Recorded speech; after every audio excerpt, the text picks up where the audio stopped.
ota onani duosini olgan inson o'tda yonmaydi. Foziljon Qorakam ustozimiz ko'p gaplari bor. O'tda yonmaydi, suvda cho'kmaydi. Tegirmonga chiqsa butun chiqadi. Ota onang yo'ling yoritguvchi sham, qo'lingda shaming bo'lsa sen uchun ne g'am.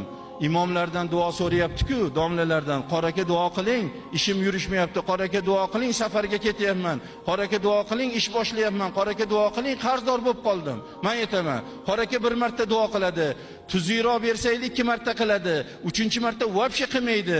Ota-onangiz bersangiz ham qilaveradi, bermasangiz ham qilaveradi. Qaytaga bera olmayotganini ko'proq qiladi. Shuni ham beradiganlardan qilgin, ishini o'nglagin, akasidan kam qilmagin deb. Bunaqa duoni qattiq kim qilib beradi? Ka'batullohni imomi ham qilib bera olmaydi ota-onangiz qilgan duosini. O'shaning uchun ota-onani duosini olish kerak. Hayotingda madad kerak bo'lsa deydi. Madad so'zini teskarisiga o'qigin. Madad so'zini teskarisiga o'qisa dadam degan so'z chiqar ekan. Hayotingga ma'no kerak bo'lsa ma'no so'zini teskarisiga o'qigin deydi. Ma'no so'zini teskarisiga o'qsa onam degan so'z chiqar ekan. Ey inson deydi. Hayoti dunyoda seni madading ham, seni ma'noing ham shu otang va onangdir dedilar. Boya bu akamiz aytdilar-ku, otasi bolasini yelkasiga qo'yib kim zo'r deganda 2 marta men zo'r degandi. Nimaga? Otani borligi uchun shu gapni aytayapti.